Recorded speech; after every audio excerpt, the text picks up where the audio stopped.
सबसे बढ़ करके मैं परमेश्वर पिता का धन्यवाद देता हूँ कि जो हमें एक प्रपोजल रखा था कि हम ज्योति के विषय में और अंधकार के विषय में अच्छे से देखेंगे। आज उसका दूसरा दिन है। पहले दिन हमने देखा, अपने जीवन को देखा, और ना ये सिर्फ स्टडी नहीं परंतु अपने जीवन को पैरेलली देखना है, और ये देखना है कि मैं और आप वचन में कहाँ पे है मेरे प्रेम।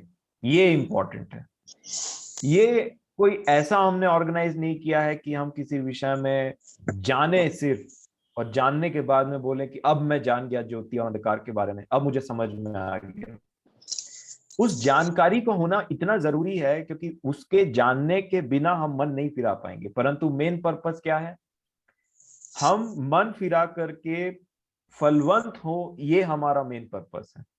तो मैं परमेश्वर पिता का धन्यवाद देता हूं कि आप सभी को उन्होंने यहाँ पे लेकर के आया। और आइए हम इस आज के इस वचन के भाग में जाने से पहले वचन के लिए प्रार्थना करें। प्रेमी परमेश्वर पिताजी, धन्यवाद देते हैं हम प्रभु यीशु मसीह के नाम से कि आपने फिर से हमारे जीवन में एक दिन को जोड़ा, और जो ज्योति और अंधकार के विषय में आपने मुझे जो बातें बताई हैं, उन बातों को फिर से एक बार रखने के लिए आपने एक अवसर प्रदान किया। मैं आपसे विनती करता हूं, आप मेरे मन, मुख के संग और साथ कोई भी बात मैं अपनी समझ बूझ से नहीं परंतु आपके आत्मा की अगुवाई में बोलने वाला हो सकूं। जितने भी प्रिय हैं सभी को मैं आपके चरणों में सौंपता हूं। सभी के हृदय, मनों को मैं आपके चरणों में सौंपता हूं। खुदावंद बाप, आप कंट्रोल करिए। जीवन, हृदय, मनुष्य से बात करने वाले, उसके जीवन को बदलने वाले आप हैं। हमारे इस वचन के भाग में आपकी उपस्थिति को हम चाहते हैं, और यही विनती करते हैं कि आपकी इच्छा हमारे जीवन में पूरी हो जाए। इस वचन के भाग को मैं आपके चरणों में रखता हूँ। आपसे हिम्मत और बल मांगता हूँ कि आप मेरी सहायता करें और मेरे प्रियों की भी सहायता करें। हर एक बातों में हम आपकी ओर निहारते हैं और धन्यवाद के साथ विनती प्रभु यीशु मसीह के नाम से मांगते हैं, आमीन। यूहन्ना रचित सुसमाचार, उसका 8 अध्याय और 12 वचन।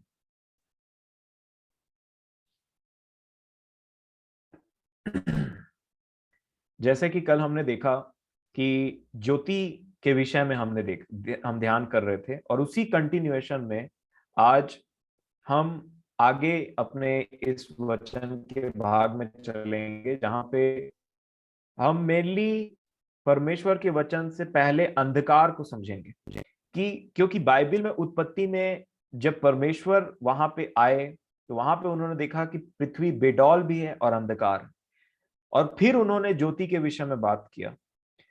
वैसे ही इससे पहले कि हम ज्योति के विषय में जाने समझें, उससे पहले अंधकार को समझना जरूरी, कि हम अंधकार में अभी भी पाए जाते हैं या कहां तक पाए जाते हैं, या कौन सी अंधकार की बातें हैं जो हमारे जीवन में राज्य कर रही है अभी भी, उसको देखना जरूरी है। और इसलिए मैंने प्रभु से बुद्धि पाकर के एक मन में निर्णय लिया कि मैं आज आपके आपके साथ में अंधकार के विषय में शेयर करूंगा कि अंधकार क्या है, और फिर हम कल के दिन ज्योति के विषय में देखेंगे कि अंधकार में चलना क्या होता है और अंधकार से निकल करके ज्योति में चलना क्या होता है। और इसलिए मैं आपके सामने पढ़ना चाहूंगा। हम स्टार्ट करेंगे यूहन्ना रचित सुसमाचार, उसका 8 अध्याय और 12 वचन से। लिखा है, यीशु ने फिर लोगों से कहा, जगत की ज्योति मैं हूं। जो मेरे पीछे हो लेगा वह अंधकार में न चलेगा परंतु जीवन की ज्योति पाएगा। जब यहाँ पे देखिए, यीशु ने भी अंधकार और ज्योति के विषय में बात किया है। यीशु ने भी अलगाव के विषय में बात किया है। और जब ज्योति की बात आई तो यीशु ने कहा, जगत की ज्योति मैं हूं। और फिर उन्होंने कहा कि जो कोई मेरे पीछे हो लेगा वह अंधकार में नहीं चलेगा परंतु जीवन की ज्योति पाएगा। और यीशु जब इस बात को बता रहे थे कि मैं जगत की ज्योति हूं, तो ये भी बता रहे थे कि अंधकार अभी भी जगत में है। और तब उन्होंने एक सेपरेशन बोला कि जो मेरे पीछे हो लेगा वो अंधकार में नहीं चलेगा। और इसी से रिलेटेड मैं आपके सामने में एक और वचन पढ़ना चाहूंगा जो इसी यूहन्ना के 10 अध्याय में है, और 26 वचन से मैं पढ़ना चाहूंगा। यूहन्ना रचित सुसमाचार 8 अध्याय 10 अध्याय और 26 वचन 10:26। यीशु कहते हैं, परंतु तुम इसलिए विश्वास नहीं करते क्योंकि मेरी भेड़ों में से नहीं हो। देखिए, विश्वास जो है ना मेरे प्रियो, वो इंडिविजुअल बात है, अपने अपने अलग अलग की बात है। मैं जितना विश्वास करूंगा उतना मुझे मिलेगा। और इसीलिए विश्वास जो वो कहता है, क्योंकि उसने कहा जो मुझे फॉलो करेगा वो अंधकार में नहीं चलेगा परंतु वो जीवन पाएगा और वो ज्योति में चलेगा।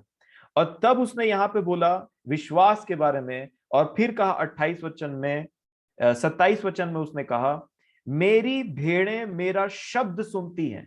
बड़े ध्यान से समझिएगा, मैं यीशु को फॉलो करता हूं बोलने से, क्योंकि उसने कहा जो मेरे पीछे हो लेगा, मतलब उसका पीछा करना। और मेरा पीछा करने का मतलब, उसने कहा मेरी भेड़ें जो है मेरा शब्द सुनती है। और शब्द को आज हम क्या बोलते हैं? वचन। और जो उसका वचन सुनते हैं और उसके पीछे पीछे चलते हैं वही उसकी भेड़ें हैं, और वही लोग हमेशा ज्योति में रहते हैं और अंधकार से बचते हैं।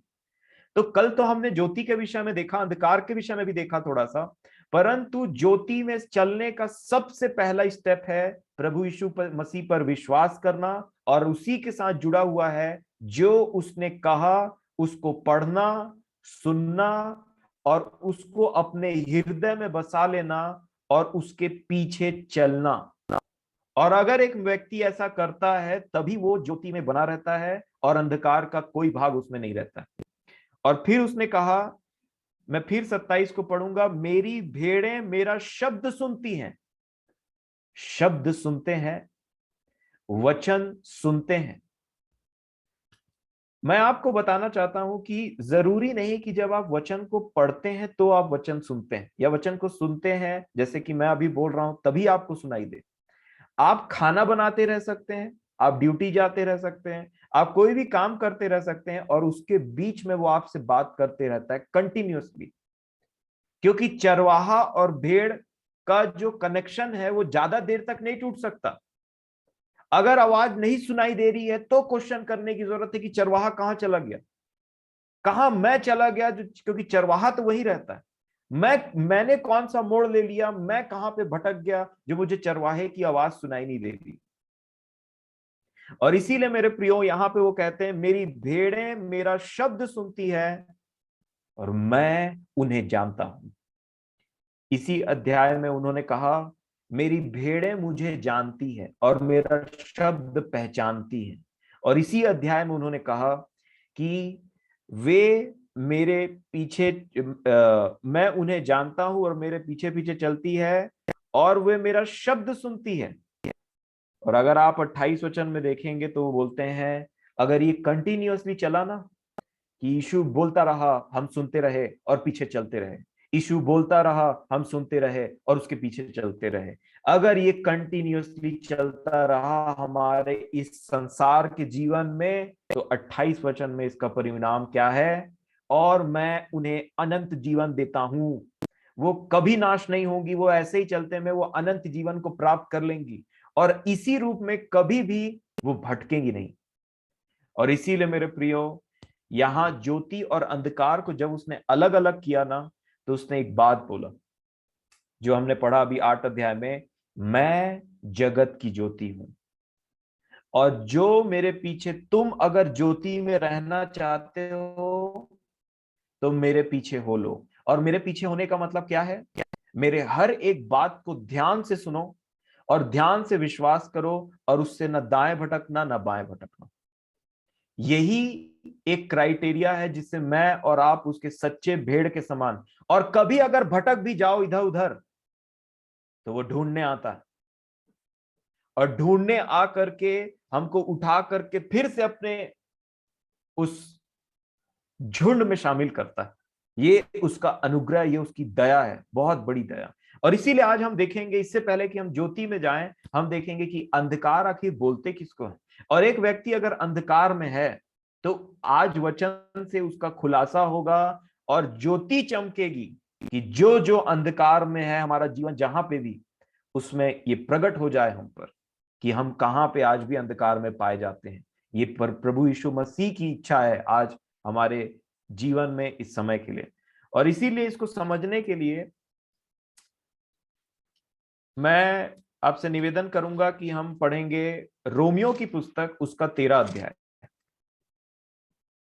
रोमियो की पुस्तक उसका 13 अध्याय और 11 वचन में देखिए यहां पे क्या लिखा है। रोमियो 13 और उसका 11 लिखा है, समय को पहचान कर ऐसा ही करो, इसलिए कि अब तुम्हारे लिए नींद से जाग उठने की घड़ी आ पहुंची है। शब्दों को ध्यान दीजिएगा, नींद का मतलब क्या होता है उसको हम देखेंगे। और आगे क्या लिखा है, क्योंकि जिस समय हमने विश्वास किया था उस समय के विचार से अब हमारा उद्धार निकट है। टाइम इज वेरी इंपॉर्टेंट, समय बहुत इंपॉर्टेंट है। और इसीलिए आप देखिए समय को परमेश्वर ने महत्व दिया, और जितने परमेश्वर के पीछे चलने वाले हैं उनको ज्योति मिलती है और वो समय को बहुत महत्व देते हैं। मैं इन बातों को समय के विषय में ठीक से नहीं समझता था, परंतु जब मुझे प्रभु के द्वारा इस पर प्रकाशन मिला तब मुझे साफ साफ दिखाई देने लगा कि परमेश्वर ने जब पहले दिन से काम करना आरंभ किया तब से लेकर के आखिरी प्रकाशित वाक्य तक समय को बहुत महत्व दिया गया है। और इसीलिए हम समय को कदापि वेस्ट नहीं कर सकते।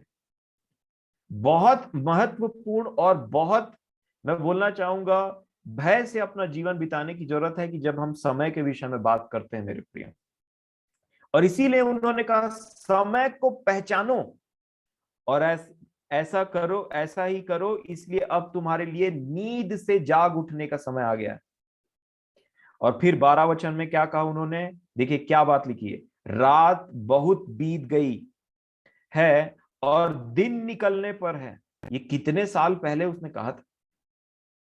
और आज मैं आपको बोलना चाहता हूं हम कितने करीब है प्रभु के आगमन से, कि जब एक व्यक्ति इतने समय पहले बोलता है कि रात बहुत बीत गई, अब दिन निकलने पर है। इसका मतलब क्या है, अंधकार ने बहुत राज्य कर लिया, अब यीशु मसीह का आगमन निकट है, बहुत निकट है।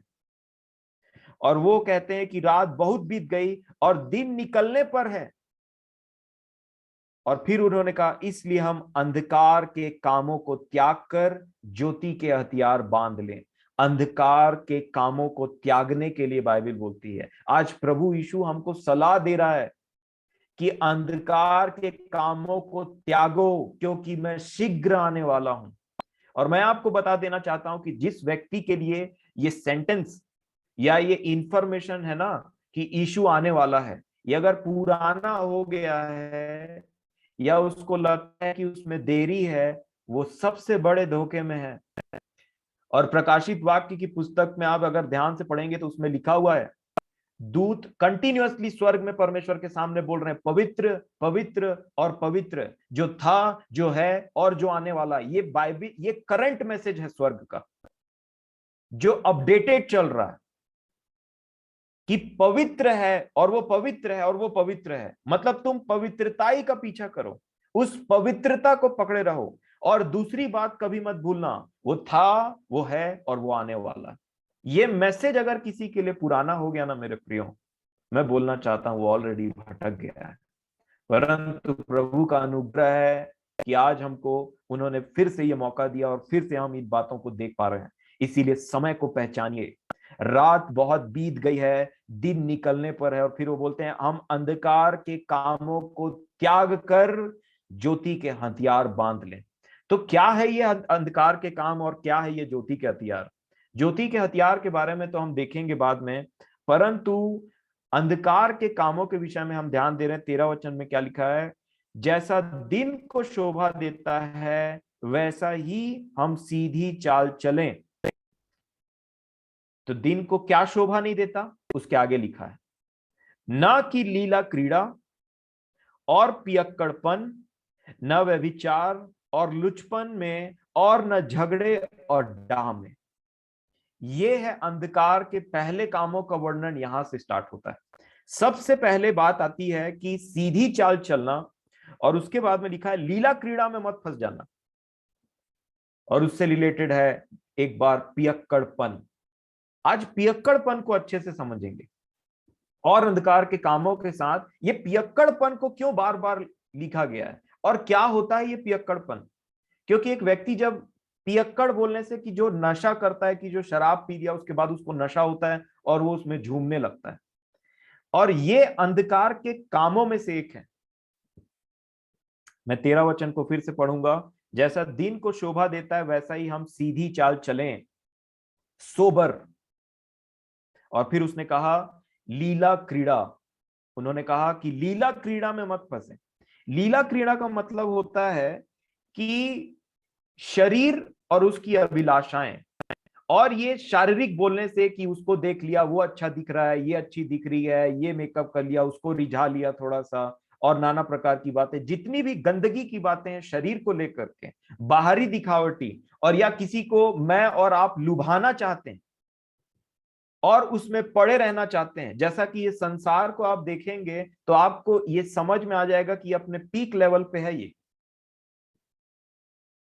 चाहे आप सोशल मीडिया की बात कर लीजिए, चाहे आप टेलीविजन की बात कर लीजिए, चाहे आप इंटरनेट की बात कर लीजिए, चाहे किसी चीज की बात कर लीजिए, इसमें नहीं पड़ना लीला क्रीड़ा में। और नंबर 2 उन्होंने कहा पियक्कड़पन। पियक्कड़पन के लिए यीशु ने भी कुछ बातें कही है। अगर आप लूका रचित सुसमाचार उसका 21 अध्याय खोलेंगे, और अंतिम दिनों के विषय में, क्योंकि मैं जानता हूं बहुत अच्छे से कि मैं अंतिम दिनों में जी रहा हूं, और इसलिए आपको भी यही बात बताना चाहता हूं। लूका रचित सुसमाचार उसका 21 अध्याय उसका 34 वचन में ऐसा लिखा है, यीशु ने कहा स्वयं, यीशु ने अंतिम दिनों में होने वाली बातों के बारे में बताने के बाद जो सलाह दिया ना, इसको आज हम समझेंगे। लिखा है 21 के 34 में, लूका 21 के 34 में यीशु ने कहा, इसलिए सावधान रहो, ऐसा ना हो कि तुम्हारे मन खुमार और मतवालेपन। ये मतवालापन क्या होता है, ध्यान से देखिए, मिस हो जाएगा तो बड़े मुसीबत में फंस जाएंगे। मतवालापन क्या होता है, पियक्कड़पन, मतवाला हो जाना। और उससे पहले उन्होंने कहा तुम्हारे मन खुमार में मत पड़ जाए। तो खुमार का मतलब क्या होता है? आज अगर आप किसी व्यक्ति से पूछेंगे, अगर अधिकतर लोगों से आप पूछिए कि क्या बनना चाहते हो लाइफ में, वो आपको संसार के किसी पद का नाम बताएंगे। मैं बड़ा होकर के ये बनना चाहता हूं, या मैं बड़ी होकर के ये बनना चाहती हूँ। और उसके बाद में उसके पीछे जितनी भी बातें हैं उसका भरसक प्रयास चल रहा है हर चीजों के पीछे। कोई पुलिस बनना चाहता है, कोई कलेक्टर बनना चाहता है, कोई डॉक्टर बनना चाहता है, कोई इंजीनियर बनना चाहता है। हर कोई कुछ ना कुछ बनना चाहता है, परंतु कोई सच्चा मसीही नहीं बनना चाहता। और जो जो कुछ भी अपने मन में डिसाइड करता है उसके पीछे वो भागते रहता है। तो क्या संसार में पढ़ाई करना गलत है? क्या संसार में पैसा कमाना गलत है? नहीं। ये सारी बातें मेरा एम नहीं है, मेरी जरूरतें हैं। और जब ये मेरा एम बन जाए कि मुझे ये करना है संसार में, ऐसा बड़ा बिल्डिंग बनाना है, ऐसा करना है, वैसा करना है, और ये अगर मेरा एम बन जाए, तब इसको बोलते हैं खुमारी। किसी को मोबाइल का खुमारी है, किसी को टेलीविजन का खुमारी है, किसी को अच्छे कपड़े पहनने का खुमारी है, किसी को घर बनाने का खुमारी है। हर चीज के हर प्रकार की खुमारी में मनुष्य जी रहा है।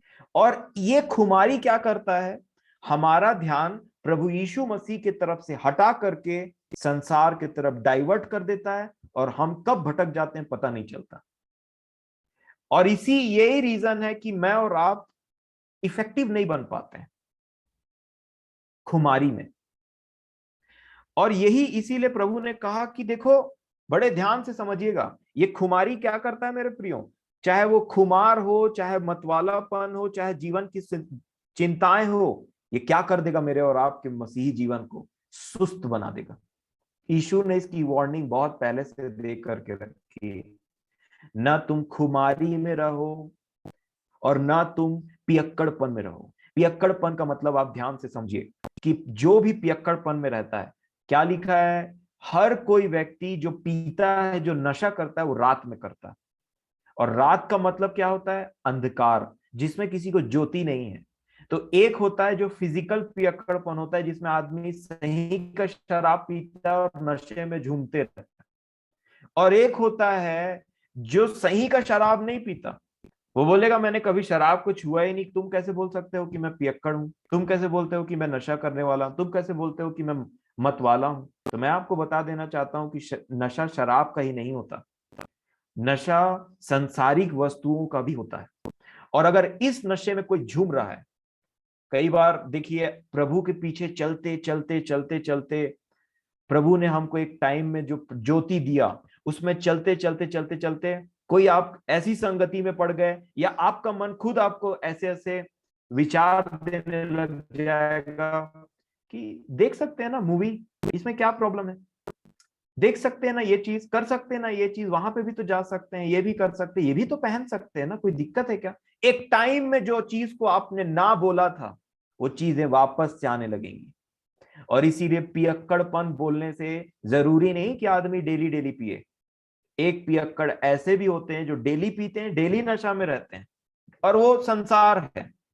परंतु एक पियक्कड़पन ऐसा है जो कभी कभी पीते हैं, जो थोड़ा थोड़ा लेते हैं, किसी ओकेजन में, 6 महीने के बाद, 3 महीने में, या सोने से पहले वो थोड़ा सा लेते हैं। थोड़ा सा लेने का मतलब क्या होता है? कि एक टाइम में सोबर बिहेव किया, पर अब ऐसे लगा थोड़ा सा ले लेता हूं। और वो थोड़ा सा लेना किसी को पता नहीं चलेगा, क्योंकि वो व्यक्ति सिर्फ रात में पीता और सुबह एकदम ताजा हो जाता है, और एकदम उसको कोई फर्क नहीं पड़ता, वो ऐसा बिहेव करेगा जैसे वो पीता ही नहीं है, और कोई नहीं पता पाएगा। कई लोग ऐसे होते हैं अंदर में पीते रहेंगे, और जब तक आप उनके एकदम करीब ना जाएं और वो स्मेल ना आ जाए, तब तक आपको पता नहीं चलेगा कि ये व्यक्ति पिया हुआ है। वो बहुत सोबर बिहेव करेगा। उसको बोलते हैं एक मुखौटी जीवन। और कई बार तो आप कभी नहीं पता पाएंगे कि ये व्यक्ति पीता भी है। अचानक से फिर पता चलता है, अरे उसके बाहरी स्वरूप में मत जाना बोलते हैं, तुमको नहीं पता है वो कैसा है अंदर से। उसकी बीवी से मिलो तो पता चलेगा, रोते रहती है कि पी के मारता है, रात में सो जाता है, सुबह उठता है फिर ठीक हो जाता है। मेरे प्रियो, मैं आपको बताना चाहता हूँ ये पियक्कड़पन क्या होता है। पियक्कड़पन वो होता है जब हम इस संसार के किसी भी वस्तुओं के नशे में ऐसे चूर होते हैं कि वही हमारा एम हो जाता है और वही हर चीज हो जाता है। इस संसार में क्या है? किसी को किसी बात का धुन है, किसी को किसी बात का नशा है। बोलते हैं इसको मोबाइल का नशा हो गया है, इसको इस टीवी का नशा हो गया है, इसको इस कपड़े का नशा हो गया है, इसको शॉपिंग का नशा हो गया है, इसको इसका नशा हो गया। उसमें वो ड्रामा रहता है। किसी को कोई गेम खेलने का नशा है, किसी को गाना सुनने का नशा है, उसी में झूम रहा है, उसी में झूम रहा है। और ये जो है क्या करता है पता है? आपका और मेरा मन प्रभु के वचन से डाइवर्ट कर देगा, आपका मन नहीं लगेगा। मीटिंग आना तो दूर की बात, खुद का घर का बाइबल स्टडी रुक जाएगा, ग्रोथ रुक जाएगा। आत्मिक में जैसा ग्रोथ हो रहा था वो रुक जाएगा। क्यों? क्योंकि आपके हृदय को ये ना बोझ से दबा देगा। नशा करने के बाद आदमी सीधा चल पाता है क्या? टेढ़ा मेढ़ा, बार बार गिरना, किसी को कुछ भी बोल देना, अचानक से गुस्सा हो जाना, फिर एकदम मार बार मार खाना, और उसके बाद में बोलना कि मुझे तो कुछ हुआ ही नहीं। मेरे प्रियो, मैं आपको बताना चाहता हूं कि पियक्कड़पन का मतलब प्रभु क्या बताना चाह रहे हैं। संसार की किसी भी वस्तुओं के उसके नशे में मत रहो, कि इतना नशे में मत रहो कि यीशु आने वाला है ये मैसेज ही तुम्हारे लिए धुंधला हो जाए।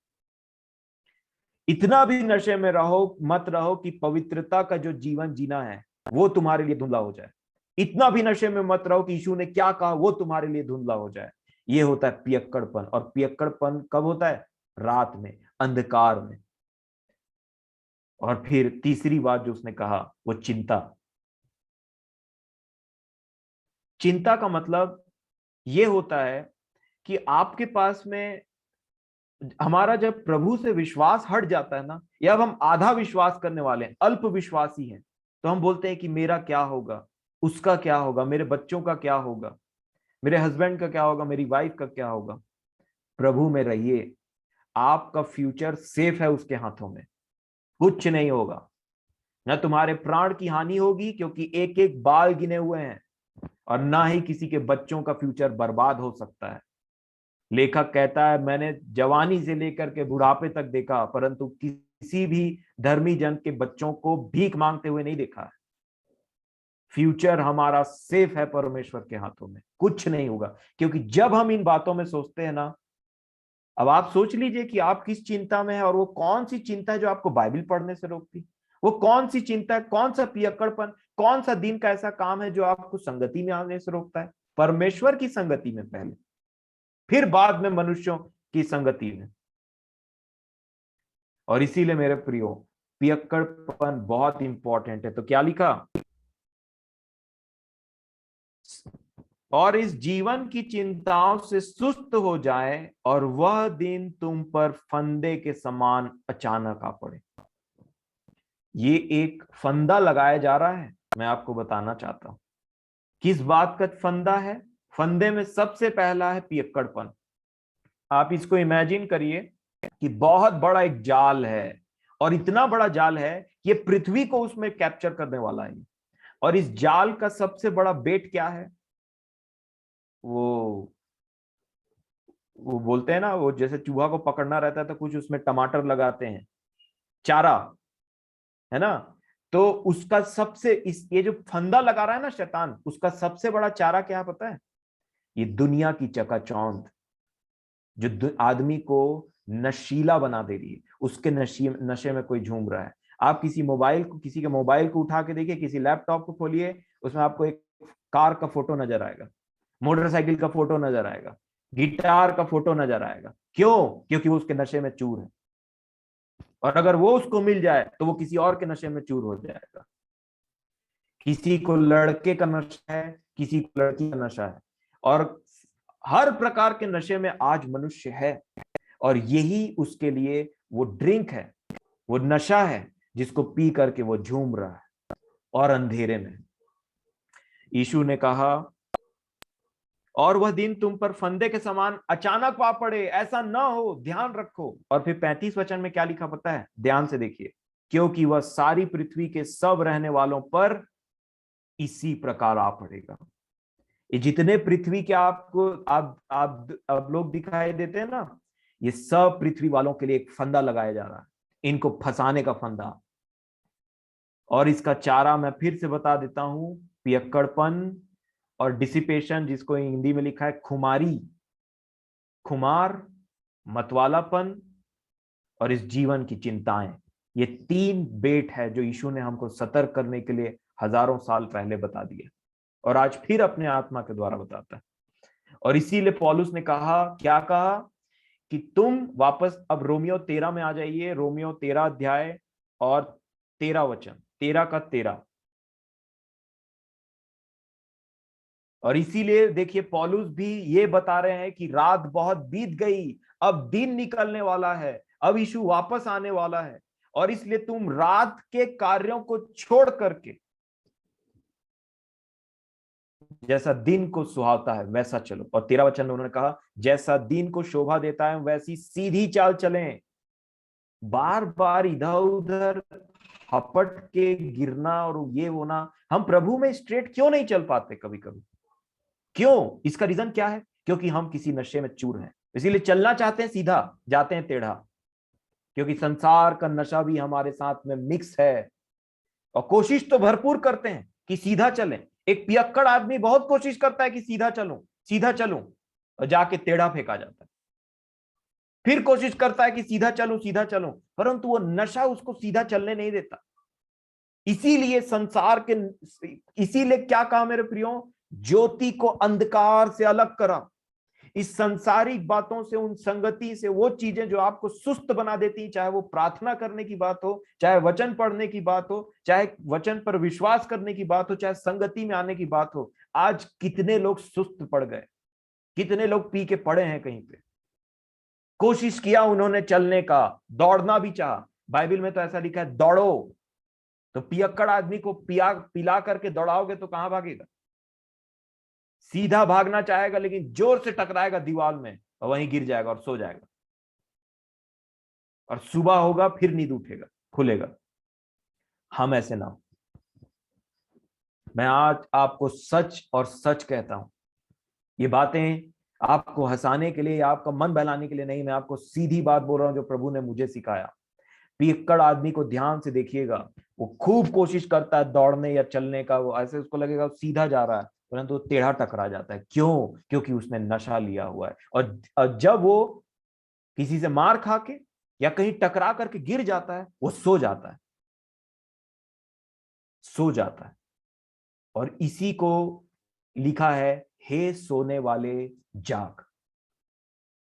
सोने का मतलब क्या होता है आप देखिएगा।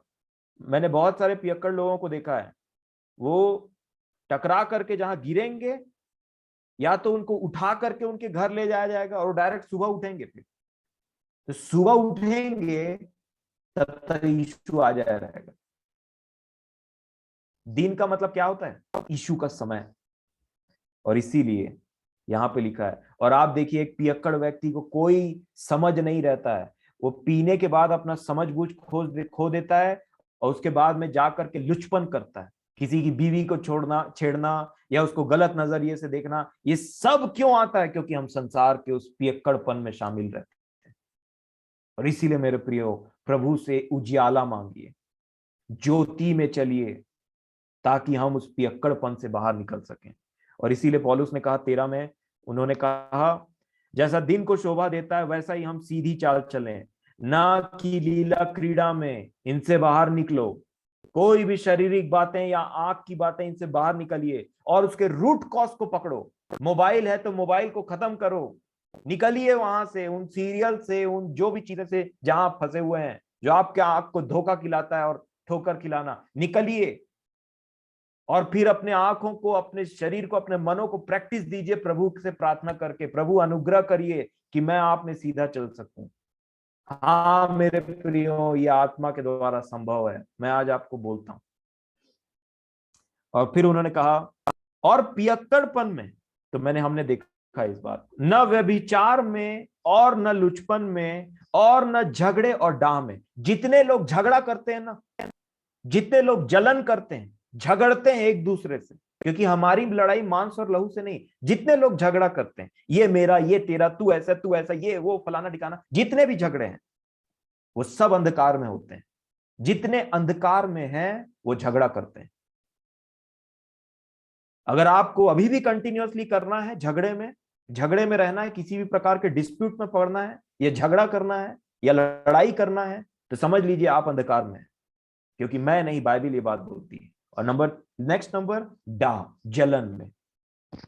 किसी भी चीज का अगर जलन है तो समझ लीजिए मैं और आप अंधकार में हैं। और ये ज्योति है आज एक तरीके का, जो मेरे और आपके जीवन में पड़ रहा है, ताकि मैं और आप जाने कि आज अंधकार में है कि नहीं। क्योंकि इससे पहले कि उजियाला हो कहा बाइबल में, उसने बताया कि अंधकार था। और इसीलिए इससे पहले कि कल हम ज्योति के विषय में देखें, आज अंधकार के विषय में देख रहे हैं, ताकि हमको समझ में आए कि ज्योति में जीना क्या होता है, और ताकि हम मन फिराएं, क्योंकि हमको समझ में आ जाएगा हम अंधकार में हैं, और तब हम प्रभु की ज्योति मांगेंगे और मन फिराएंगे और पश्चाताप करेंगे। जो नेक्स्ट बात है, उन्होंने इफिसियों की पत्री में बताया। इफिसियों की पत्री उसका 4 अध्याय, इफिसियों की पत्री उसका 4 अध्याय और 17 वचन में देखिए।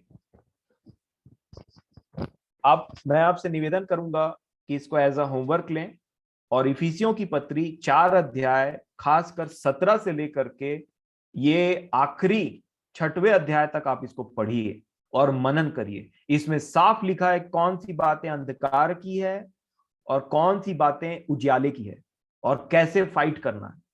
मैं आपको एक ओवरव्यू देते हुए जल्दी से निकलूंगा, ताकि उन बातों को जो प्रभु ने मुझे बोलने के लिए कहा है उसमें से किसी बात को मिस ना कर दूं। इफिसियों की पत्री 4 अध्याय 17 वचन में क्या लिखा है? इसलिए मैं ये कहता हूं और प्रभु में आग्रह करता हूं कि जैसे अन्य जाति लोग अपने मन की अनर्थ रीति पर चलते हैं, तुम अब से फिर ऐसे ना चलो। 18 में लिखा है, क्योंकि उनकी बुद्धि अंधेरी हो गई है। अंधकार, डार्कनेस। और बुद्धि के अंधेर होने का रीजन क्या है? आगे लिखा है, और उस अज्ञानता के कारण जो उनमें है। अज्ञानता, अज्ञानता का मतलब, इसीलिए ज्ञान बहुत जरूरी परमेश्वर का, नहीं तो बंधुआई में और अंधकार में फंसे रहता है एक इंसान। इसीलिए वो हम पर ये बातों को प्रकट करता है, चाहे मीटिंग हो, चाहे आप व्यक्तिगत रूप से बाइबल पढ़ते हो, वो प्रकट करता है कि मेरी बातें है क्या, उसको समझने के लिए। और क्या लिखा है? अंधेरी हो गई है और उस अज्ञानता के कारण जो उनमें है, और उनके मन की कठोरता के कारण वे परमेश्वर के जीवन से अलग किए हुए। मन कठोर जब तक रहेगा, न बाइबल समझ में आएगा, न जीवन को पहचान पाएंगे। इसीलिए जैसे ही हम अपने मन को नम्र करते हैं, एक नम्र हार्ट का साइन क्या होता है? वो मन फिराता है और कंटिन्यूअसली मन फिराते रहता है। परमेश्वर उसको दिखाता है, वो मन फिराता है। यीशु उससे बात करता है, वो मन फिराता है। वो वचन पढ़ता है, देखता है मेरा जीवन ऐसा नहीं, मन फिराता है। वचन को सुनता है, देखता है ऐसा नहीं, मन फिराता है। ये है, इसलिए वो परमेश्वर और उसका संबंध बना रहता है। और आगे क्या लिखा है देखिए, और वो ऐसा होता क्या, फिर इसका रीजन क्या होता है? अंधकार में रहने से 19 वचन में लिखा है, और वे सुन्न हो जाते हैं। कोड़ हो जाता है उनको, सुन्न हो जाते, गलत करते हैं पता नहीं चलता, गाली बकते हैं समझ में नहीं आता, झूठ बोलते हैं कोई लगता नहीं, सुन्न हो जाते, सुन्न जीवन। आगे लिखा है, लुचपन में लग गए हैं कि सब प्रकार के गंदे काम लालसा से किया करें। बहुत इच्छा से करते हैं, खूब मजा करते हैं। और आगे क्या लिखा है मेरे प्रियो हमारे लिए? पर तुमने मसीह की ऐसी शिक्षा नहीं पाई, वरन तुमने सचमुच उसी की सुनी, और जैसा यीशु में सत्य है उसी में सिखाए भी गए हो, कि तुम पिछले चाल चलन के पुराने मनुष्यत्व को, जो भरमाने वाली अभिलाषाओं के अनुसार भ्रष्ट होता है, ये पियक्कड़पन वाला है, ये पिछला हमारा जो मनुष्यत्व है वो वापस आने की कोशिश करेगा, हमेशा हमेशा अंधकार ज्योति को दबाने की कोशिश करेगा। और इसीलिए हमारा पुराना स्वभाव से हमको कंटिन्यूअसली लड़ना है। ये नहीं कि एक पाप छोड़ दिया तो दोबारा नहीं आ सकता। कंटिन्यूअसली आपको और मुझे परमेश्वर के सामने नम्र और दीन होकर के सहायता मांगना है, क्योंकि लूका रचित सुसमाचार 21 अध्याय जो 34 वचन से हम पढ़ रहे थे, उसका सॉल्यूशन प्रभु ने क्या बताया? इसलिए प्रार्थना करो कि तुम सामर्थ पाओ और अंतिम दिनों में तुम उससे बचे रहो। इसलिए ऐसा हमको करना पड़ेगा। वो सामर्थ मनुष्य में नहीं है कि जो अंतिम दिन उसके सामने फंदे के समान आ जाए, उससे वो बच सके। वो सामर्थ सिर्फ पवित्र आत्मा में है, वो सामर्थ सिर्फ प्रभु यीशु मसीह में है, जो हमको देता है और हम उससे बच निकलते हैं मेरे प्रिय। और इसीलिए यहाँ क्या लिखा है? पुराने मनुष्यत्व को, जो कैसा है पुराना मनुष्यत्व? भरमाने वाली अभिलाषाओं के अनुसार भ्रष्ट होता जाता है। उतार डालो और अपने मन में और अपने मन के आत्मिक स्वभाव में नए बनते जाओ। मन का नवीनीकरण जो हो रहा है उसको स्टॉप मत करिए, यह आपको स्वर्ग ले जाएगा, या आपको अपने प्रभु से मिलाएगा। इस संसार से निकलने के बाद जो मन नवीनीकरण हो रहा है ना, जो पुरानी बातें, जो पाप में जीवन छूटते चले जा रहा है, छूटते चले जा रहा है, ये है वो।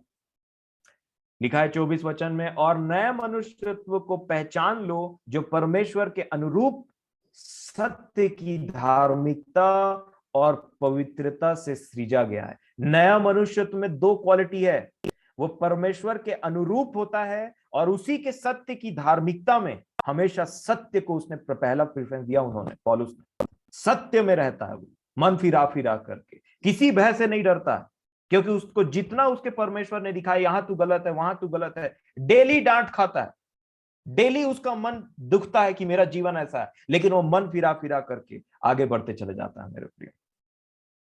ये सत्य है और वो व्यक्ति कभी भी यीशु के आगमन से नहीं डरेगा। सत्य की धार्मिकता और पवित्रता से है, ये नया मनुष्यत्व है मेरे प्रिय। और क्या लिखा, अब देखिए, जो अंधकार और ज्योति का साफ साफ बखान करेंगे। 25 वचन में कहा, पहला, झूठ बोलना छोड़ दो। सबसे पहले झूठ अपने आप से मत बोलो, झूठ पड़ोसी से मत बोलो, किसी से झूठ मत बोलो, जो हो वो ही रखो। जितना प्रेम करते हो उतना ही दिखाओ, जो मन में है वही बात को बोलो।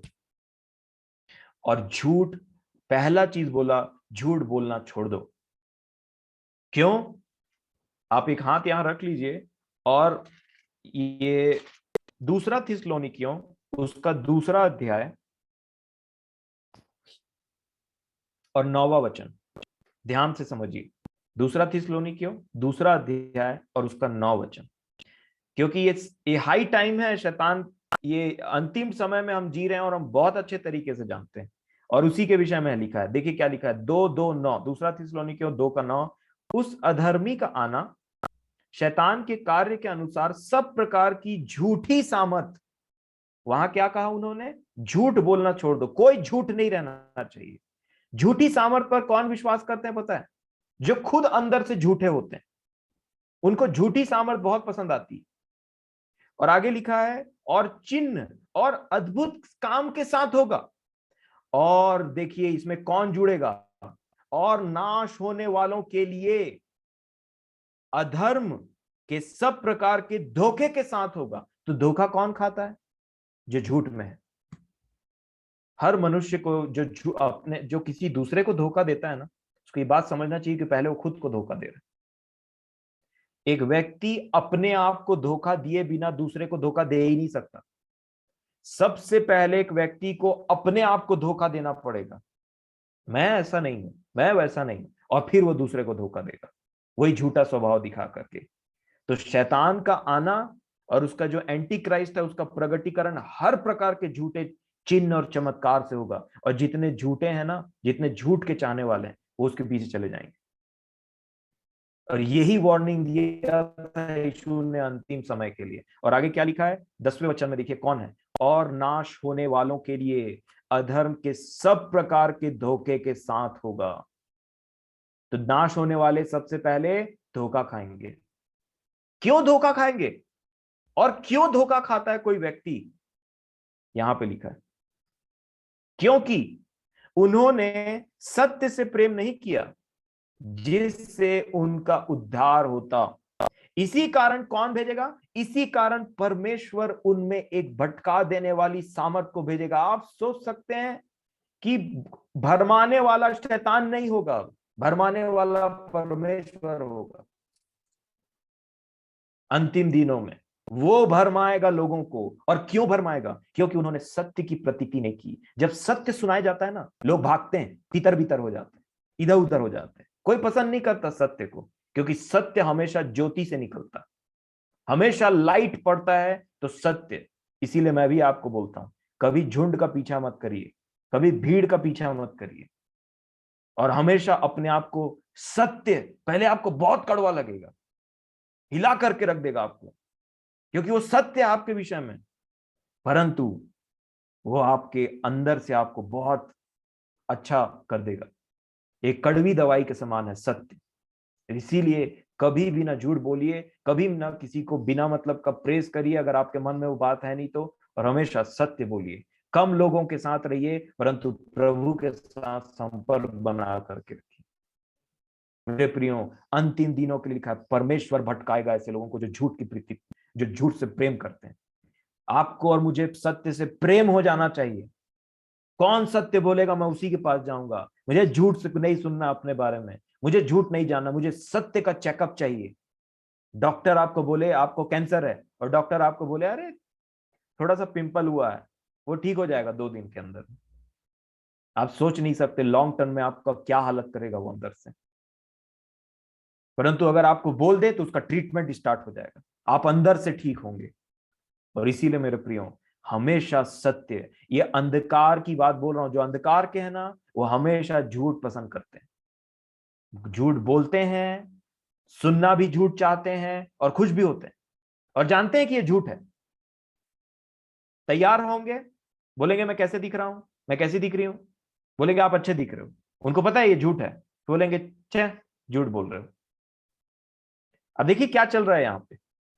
एक व्यक्ति तैयार होता है, बोल रहा है मैं कैसे दिख रहा हूं, उसको भी पता है वो कैसे दिख रहा है, फिर वो पूछ रहा है ताकि सुने, कि कोई बोले कि अच्छा दिख रहा है, क्योंकि हर किसी को पता है मैं पूछूंगा कैसे दिख रहा हूं तो अगला बोलेगा अच्छा ही दिख रहा हूं। फिर वो बोलेगा अच्छा दिख रहा है, तो बोलेगा अच्छा झूठ बोल रहा है। झूठ सुन के खुश भी हो गया, पता भी है झूठ है, परंतु वही चाहता भी है, अगली बार फिर तैयार होकर बोलेगा मैं कैसे दिख रहा हूं, मैं कैसे दिख रही हूं। हर एक झूठ का चाहने वाला और गढ़ने वाला नरक जाएगा, उसको वहां से कोई नहीं बचा सकता। और इसीलिए यीशु ने कभी भी अपने चेलों को कोई झूठ बात नहीं बोला, कोई तसल्ली नहीं दिया। अगर सच से उनको प्रॉब्लम था, बोला तुमको जाना है तुम भी जाओ, लेकिन मैं झूठ नहीं बोल सकता, क्योंकि उसका नाम ही सत्य है, मार्ग और सत्य और जीवन मैं ही हूं। तो पहला, झूठ से परे रहें। दूसरा, क्रोध। अंधकार में रहने वाला व्यक्ति बहुत ही क्रोधी होता है। दो प्रकार के क्रोध होते हैं, एक क्रोध जो अच्छा रहता है, एक क्रोध जिससे शैतान को असर मिलता है हमारे घरों में, हमारे जीवनों में, ताकि वो खूब तमाशा मचाए और फिर लोग समझ नहीं पाते। अंधकार में रहने वाला व्यक्ति, यहां लिखा है क्रोध तो करो पर पाप मत करो, सूर्य अस्त होने तक तुम्हारा क्रोध ना रहे। तो आप बोलेंगे कौन सा क्रोध करें कौन सा क्रोध ना करें, मैं आपको बोलूंगा यीशु की तरफ निहारिए। यीशु ने किस प्रकार का क्रोध किया, कब किया और क्यों किया, इसको खोजिए, आप आशीषित होंगे। प्रकाशित वाक्य में इतना क्रोधी था, बोला थूक दूंगा मुंह से मैं तेरे को, तू नंगा है, तुच्छ है, अभागा है, मैं मुंह से थूक दूंगा, तू कुनकुना है ना, तो तू गर्म है ना ठंडा है। और ये क्रोध करने के बाद क्या बोला पता है, मैं जिनसे प्रेम करता हूं उनकी उनको उनकी ताड़ना करता हूं। कभी वो मन से नहीं निकालता, हमारे भलाई के लिए वो क्रोध करता है, ताकि हम जीवन को पाएं, उसमें चले जाएं। ये क्रोध होता है। जिस क्रोध से नफरत या जलन पैदा हो, वो प्रभु का क्रोध नहीं हो सकता। उससे हमेशा शैतान को असर मिलता है, क्योंकि वो डिवीजन क्रिएट करता है। परमेश्वर का क्रोध, प्रभु का क्रोध मिलाने के लिए होता है, शैतानी क्रोध अलग करने के लिए होता है। कभी बात नहीं करूंगा, मैं ये नहीं करूंगा, वो नहीं करूंगा। परंतु यीशु ने क्या किया, क्रोधित हुआ, डांटा, परंतु उसके बाद प्रेम से बोला मैं प्रेम करता हूं इसलिए डांटता हूं, मन फिरा और आ जा, मैं खटखटा रहा हूं गेट में बाहर। वो बोलता है ये क्रोध। आप ध्यान दीजिए मेरे प्रिय, क्रोध ना हो, चोरी ना करे। जो अंधकार में वो चोरी करता है, कभी यहां से कुछ उठा लिया, कभी वहां से कुछ उठा लिया, कुछ ऐसा चोरी कर लिया, या मन में इच्छा तो है पर चोरी कर नहीं पा रहा है, ये ना करे। फिर 29 वचन में लिखा है कोई गंदी बात तुम्हारे मुंह से ना निकले, क्योंकि याकूब 1 के 26 में ऐसा लिखा है, जो समझता है कि वो बहुत धर्मी है, वो रिलीजियस है, वो रिलीजन उसको मानता है, वो अपने आप को बहुत धर्मी समझता है, और उसके जवान में उसका कंट्रोल नहीं, वो अपने आप को धोखा देता है। लिखा जीभ हमारी टेस्टिंग है।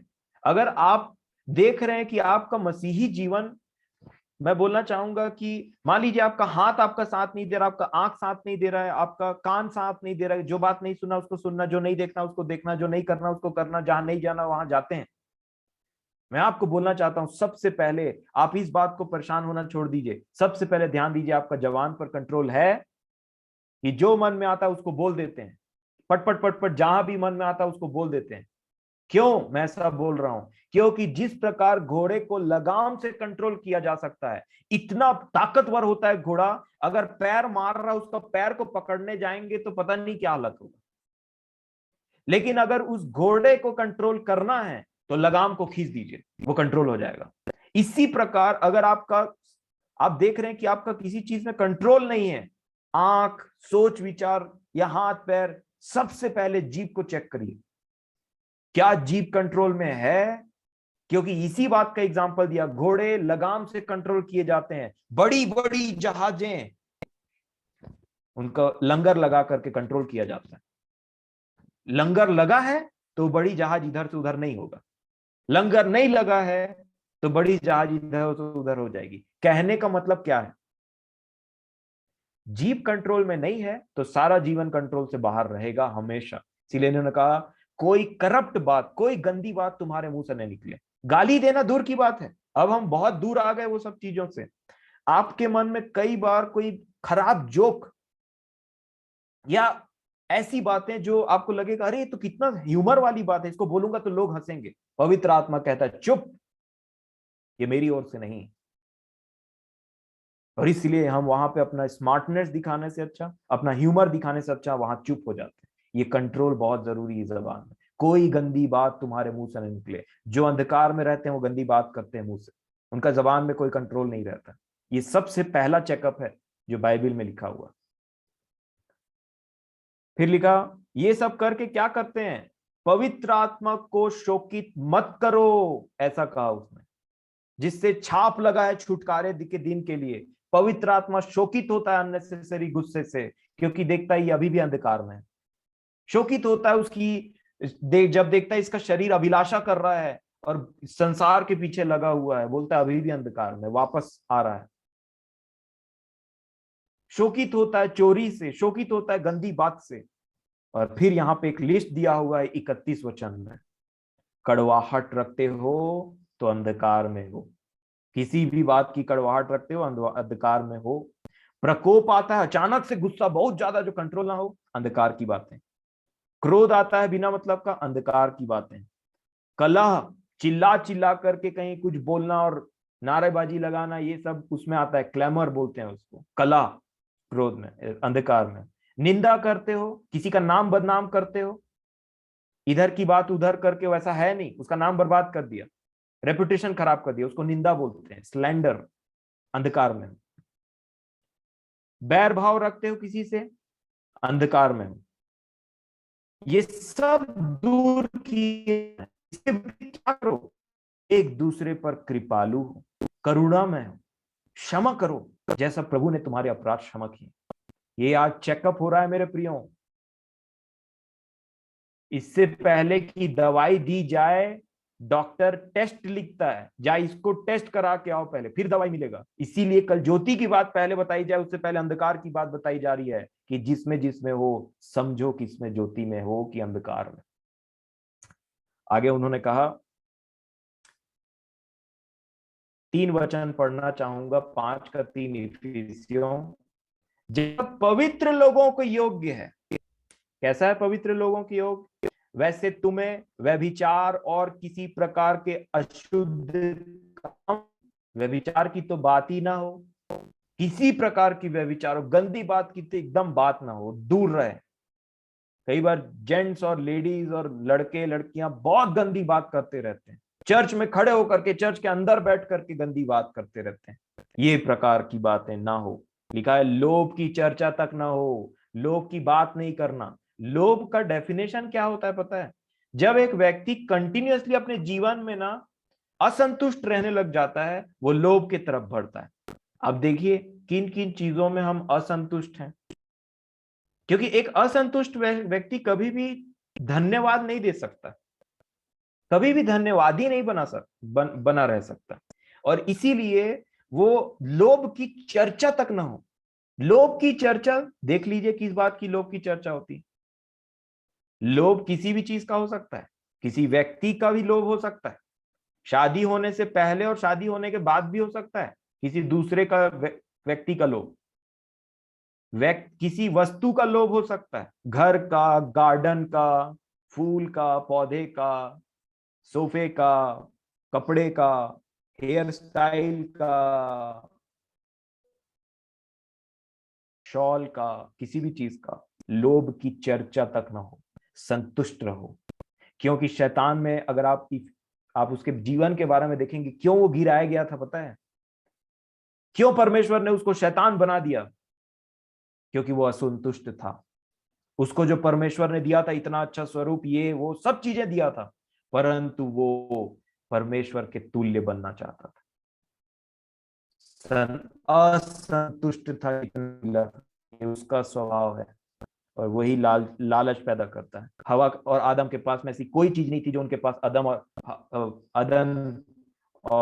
अदन की वाटिका में न थी, तो फिर भी उन्होंने असंतुष्टि किया और उसके चलते वो उसमें फंस गए। ये है अंधकार।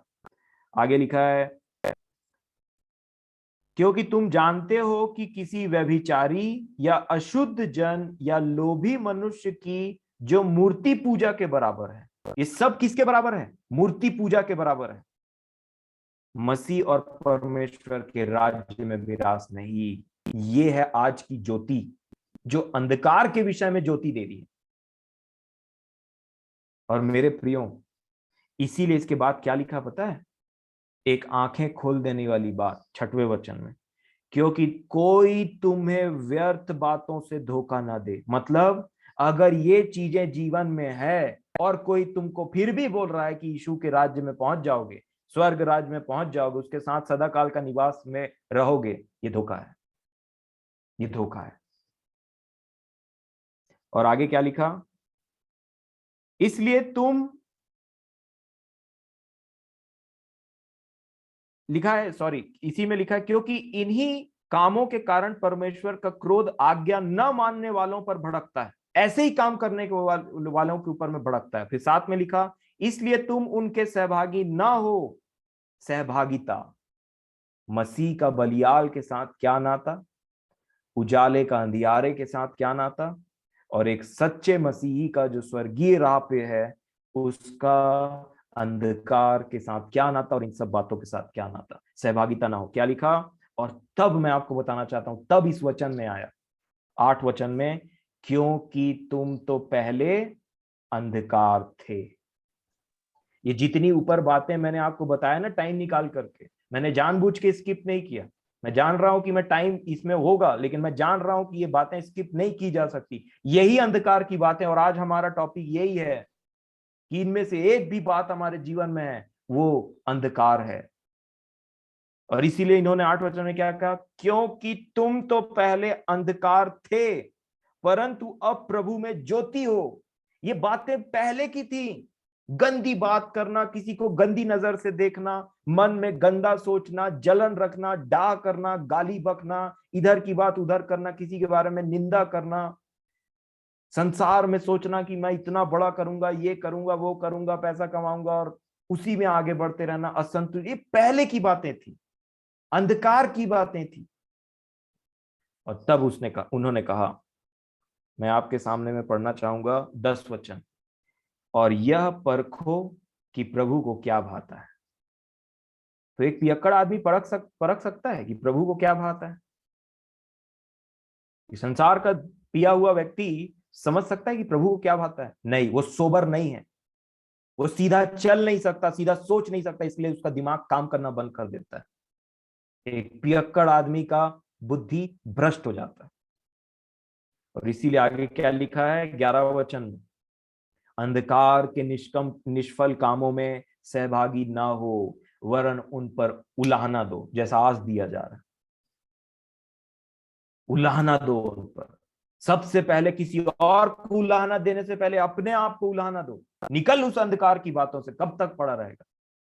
उलाहना देने का मतलब ये नहीं कि मैं यहाँ पे लोगों को इकट्ठा कर लूं और उनको उलाहना देने लगूं। ये सब ज्योति से प्रकट हो रहा है आज, जितनी बातें प्रकट हो रही, क्योंकि ये वचन में लिखा है, क्योंकि उनके गुप्त कामों की चर्चा भी लज्जा की बात है, पर जितने कामों पर उलाहना दिया जाता है वे सब ज्योति से प्रकट होते हैं। क्योंकि जो खुद अंधकार में है वो बगल में देख नहीं सकता कि क्या है यहाँ पे, उसको खुद समझ में नहीं आ रहा है।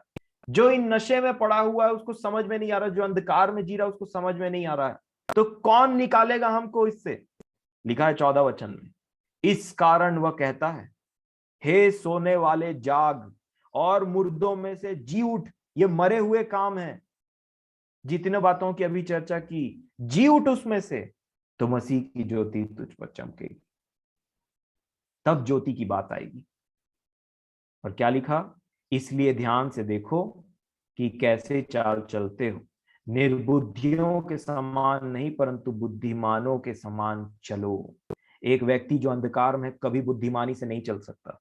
इस बात को पुराने नियम के सबसे ज्यादा बुद्धिमान माने जाने और माने वाले लोग, व्यक्ति जिसको सुलेमान कहा गया, उसने बात को लिख दिया। अगर आप ये सभोपदेशक की पुस्तक उसका 2 अध्याय और उसका 13 वचन को पढ़ेंगे तो देखिए क्या लिखा है सभोपदेशक 2 के 13 में।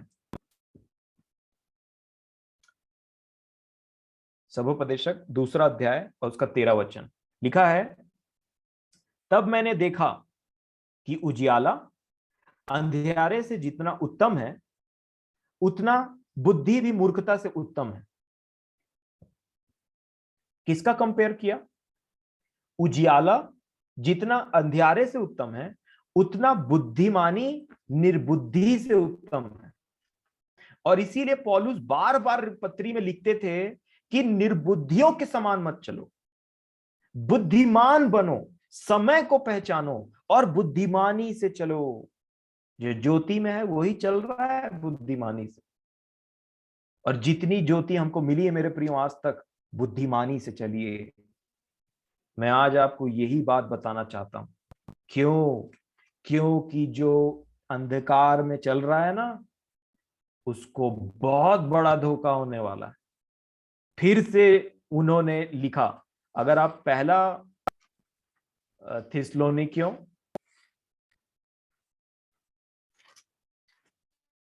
उसका 5 अध्याय उसका 1 वचन, फिर से समय के बारे में बात किया। पहला थिस्सलुनीकियों 5:1 में उन्होंने कहा, पर हे भाइयों, इसका प्रयोजन नहीं कि समय और कालों के विषय में तुम्हारे पास कुछ लिखा जाए। कितने आगे चले गए थे ये थिस्सलुनीकियों की कलीसिया, कितना समय को पहचान के काम करते। बोलता है इसका जरूरत नहीं है कि समय और कालों के विषय में लिखा जाए। लिखा है, क्योंकि तुम आप ठीक जानते हो कि जैसा रात को चोर आता है, वैसा ही प्रभु का दिन आने वाला है। चोर के समान आएगा। किन लोगों के लिए? जो सो रहे हैं, जो अंधकार में हैं। क्या लिखा? जब लोग कहते होंगे कुशल है और कुछ भय नहीं, तो उन पर एकाएक विनाश आ पड़ेगा, जिस प्रकार गर्भवती पर पीड़ा, और वे किसी रीति से ना बचेंगे। पॉसिबल ही नहीं है उतना टाइम बचना, चाहे कितनों कुछ कर लिया जाए। इसीलिए इसका प्रिपरेशन प्रभु हमको पहले से करा रहा है। सब क्या बोलेंगे? कुशल है, अच्छा है, चैन से है। कितनी शांति है ना। अब ये भी कोरोना वायरस भी खत्म हो गया, ओमिक्रॉन भी खत्म हो गया, डेल्टा भी खत्म हो गया, ये भी खत्म हो गया। सब शांति से जब रहेगा, प्रभु आ जाएगा। क्योंकि ये उनको धोखा होगा। क्या लिखा? पर यहां पे फिर एक अलगाव है, 2 कैटेगरी के लोग हैं।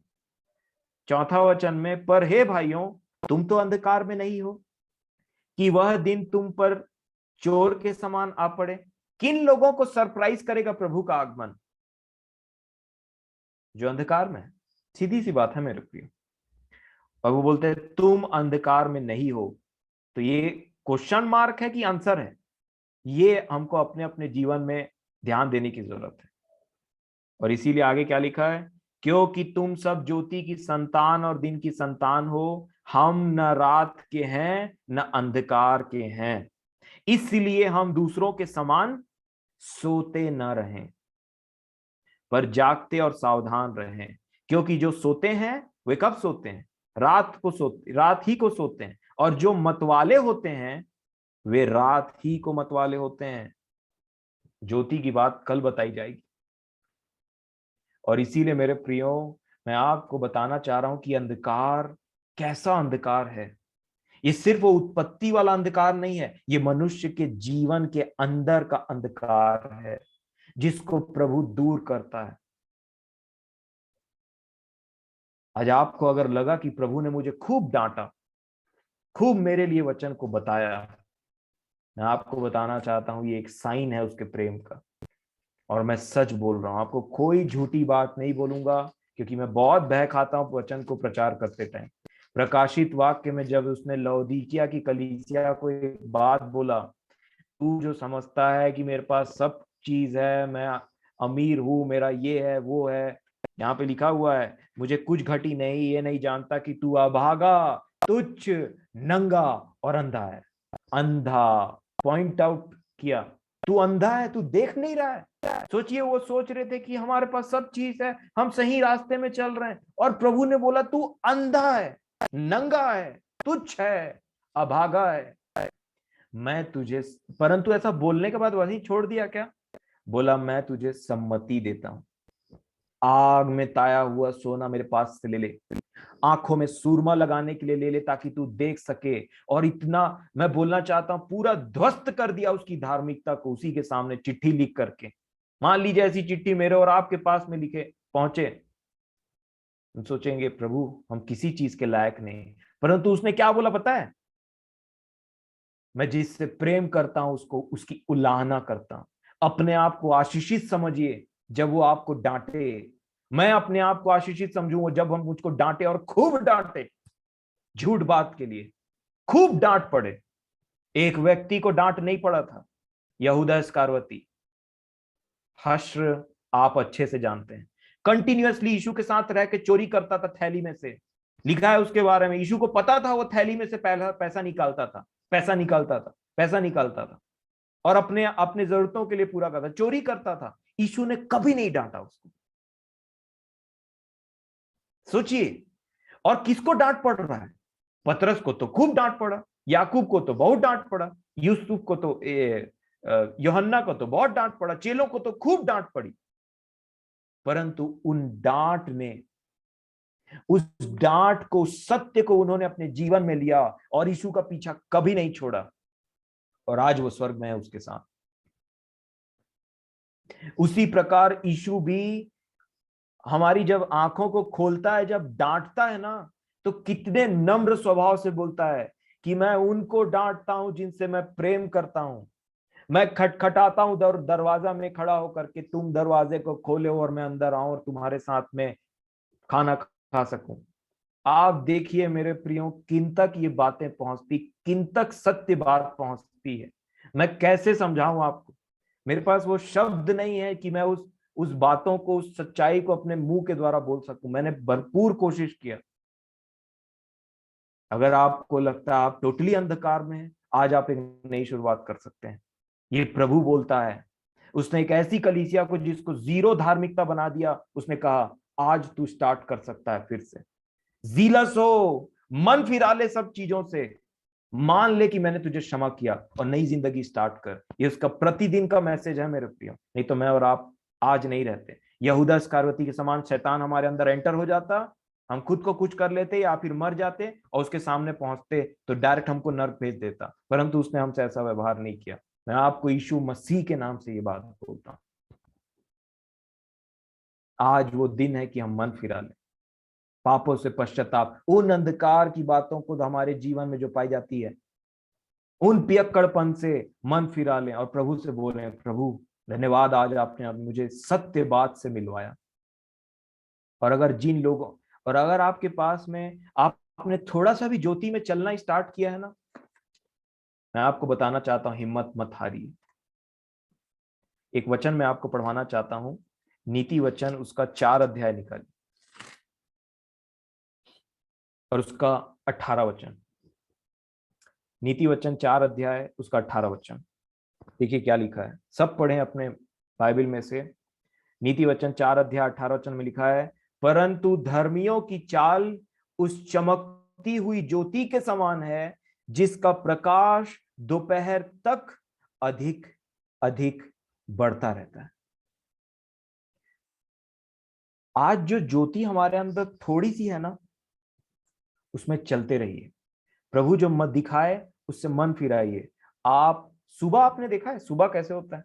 अब सुबह रहेंगे तो कोहरा रहता है, पर जैसे जैसे समय बीतते चले जाता है ना, सूरज निकलता है और वो रोशनी बढ़ते चले जाती है, बढ़ते चले जाती है। उसी प्रकार धर्मियों की भी चाल होती है।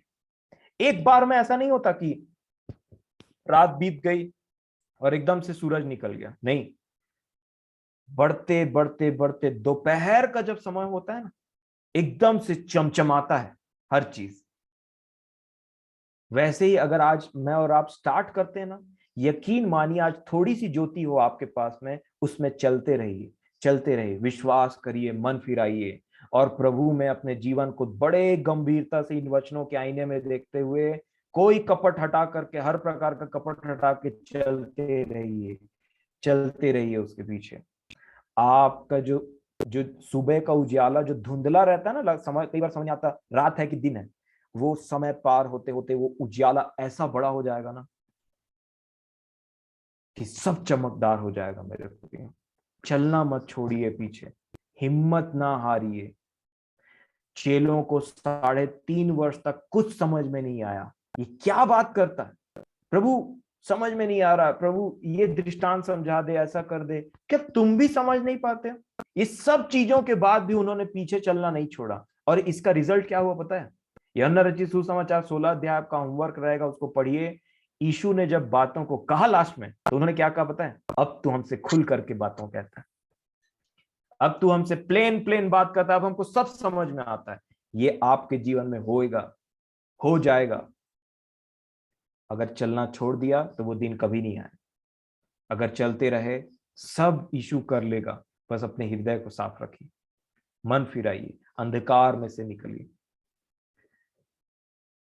प्रभु मेरी और आपकी सहायता करे। आज का हमारा समय कंप्लीट हो गया है और इसलिए मैं इसको यहीं पे रोकूंगा। और कल हम ज्योति के विषय में देखेंगे कि कैसे ज्योति के काम क्या हैं और कैसे हैं। और तब आप इवैल्यूएट कर पाएंगे कि कितना हम अंधकार में हैं, कितने हम ज्योति में हैं। क्या हमारा दिन थोड़ा सा ही हुआ और बहुत सारा अंधकार है उसमें, तो सब चीज धुंधला दिखाई दे रहा है, उसमें से उन चीजों को हटाते जाइए और सूरज के समान प्रकाश हमारा बढ़ाते चल जाएगा प्रभु हमारा। और इसीलिए मैं धन्यवाद देता हूँ अपने परमेश्वर पिता का, जिन्होंने आज की मीटिंग को भी सफल किया और आप सभी को भी यहाँ पे लेकर के आया और आप सभी ने आशीष को प्राप्त किया और अपने अपने जीवन को देखने के लिए पाया। मैं आपसे निवेदन करूंगा, इन बातों पे मनन करिए। और मेरा आपसे हाथ जोड़ करके निवेदन है कि इन बातों को अपने लिए आशीष समझिए। ये ही सच्ची ज्योति है जो हमारे ऊपर में प्रकट हो रही है और कितनों के ऊपर आज तक नहीं हुई। और इसीलिए एक और वचन आपके सामने में पढ़ूंगा, वो है 2 कुरिन्थियों। मैं नहीं चाहता आप में से कोई यहां से आशा रहित होकर के जाए। 2 कुरिन्थियों 4 अध्याय और 3 वचन, देखिए क्या लिखा है।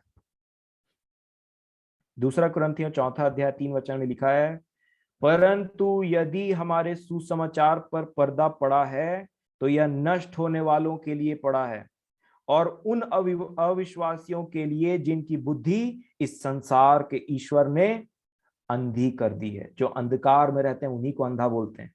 अंधी कर दी है, ताकि मसीह जो परमेश्वर का प्रतिरूप है, उसके तेजो में सुसमाचार का प्रकाश उन पर न चमके। मेरे प्रियो, आज हम पर ये प्रभु यीशु मसीह का जो सुसमाचार है वो चमका है, ये ज्योति हम पर प्रकाशमान हुई है, तो इसको ऐसे ही ना जाने दे। प्रभु मेरी और आपकी सहायता करें। और आइए हम प्रार्थना करें इस विषय में और आज के इस संगति को हम समाप्त करेंगे। प्रेमी परमेश्वर पिताजी, बड़े धन्यवाद के साथ में हम अपने जीवनों को आपके चरणों में लाते हैं। धन्यवाद देते हैं कि आपने हमें अंधकार के विषय में बहुत सी बातों को बताया, निर्बुद्धि होने के विषय में बताया, पियक्कड़ होने के विषय में बताया। आपने हमें उस लुचपन के बारे में बताया। आपने हमें उस डिसिपेशन के बारे में बताया, उस खुमारी के बारे में बताया। आपने हमें बताया कि कैसे इस संसार की चिंताओं में पड़ करके हम सुस्त ना हो जाएं। और मैं धन्यवाद देता हूं आपके पवित्र आत्मा का कि वो हमें यीशु की बातों को स्मरण दिलाता है, हमें सचेत करता है, हमें मन फिराने के लिए अग्रसर करता है, हमें चौकन्ना बनाता है, हमें सोने नहीं देता परंतु हमें जागृत करता है, हमारी सहायता करता है और हमारे विषय में हर सत्य बात को हमारे सामने प्रकट